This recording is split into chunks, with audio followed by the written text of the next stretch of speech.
అదేంటో కానీ పల్లెటూరులో ఉన్న ఆనందం సిటీలో రాదండి. ఈ సంవత్సరం పండక్కి ఊరు వెళ్ళలేదు. అనుకోని కారణాల వల్ల ఇంకా సిటీలోనే ఉండిపోయామండి హైదరాబాద్లో. ఇక్కడ ఉండటం వల్ల భోగి, సంక్రాంతి, కనుమ ఎలా అయ్యిందో కూడా మాకు తెలియదండి. అలా రూమ్లోనే వండుకోవడం, తినడం అంతవరకేనే.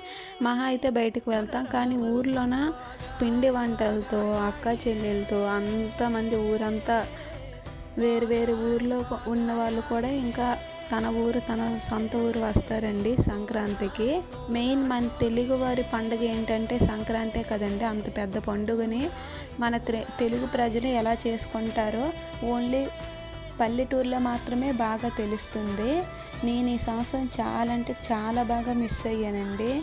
అందుకేనేమో ఊరు గుర్తొస్తుంది. ఊరు కాసే మనసంతా ఉందండి. వెళ్ళలేకపోయానని ప్రతి క్షణం ఇంకా ఫీల్ అవుతూ ఉన్నాను. ఇప్పుడు అనిపిస్తుంది సిటీ లైఫ్ కన్నా ఊర్లో ఉండి లైఫ్ బెటర్ అని.